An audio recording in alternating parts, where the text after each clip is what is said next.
নমস্কার বন্ধুরা, শ্রাবণীর পঞ্চব্যঞ্জনে আপনাদের সকলকে জানাই স্বাগত।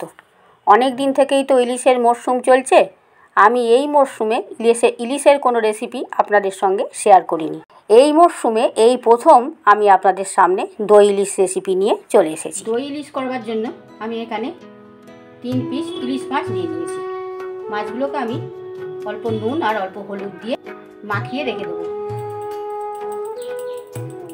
ইলিশ মাছে বেশি হলুদ দিলাম না, অল্প হলুদ দিলাম। বেশি হলুদ দিলে স্বাদ নষ্ট হয়ে যাবে।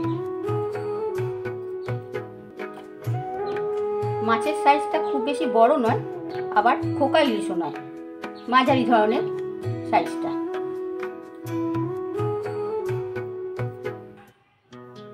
মাছে হলুদ নুন মাখানো হয়ে গেছে, 10 মিনিট মতন আমি রেখে দেব।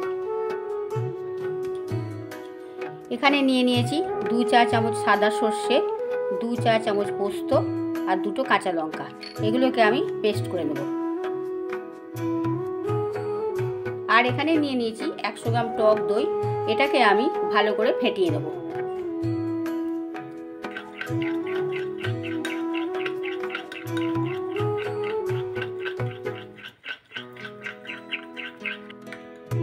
দইটা খুব ভালোভাবে ফেটানো হয়ে গেছে।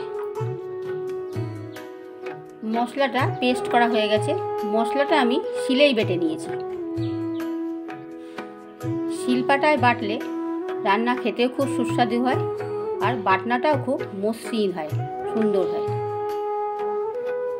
গ্যাস অন করে গ্যাসে কড়াই বসিয়ে দিয়েছি। এর মধ্যে দিয়ে দিলাম 3 টেবিল চামচ সরষের তেল। তেলটা গরম হয়ে গেছে। তেলে মাছগুলোকে ছেড়ে দিচ্ছি।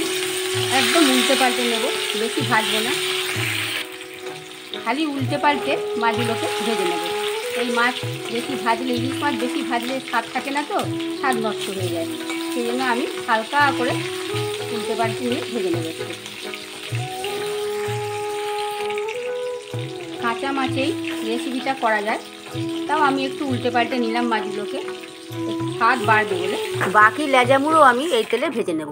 ইলিশ মাছ ভাজার যে তেলটা আছে সেটা দিয়ে আমি রান্নাটা করে নেব। মাছগুলো হালকা করে ভেজে নিয়েছি। এর মধ্যে পেস্ট করা মশলাটা দিয়ে দিচ্ছি। এইবার এর মধ্যে দিয়ে দিচ্ছি ফেটিয়ে রাখা দইটা।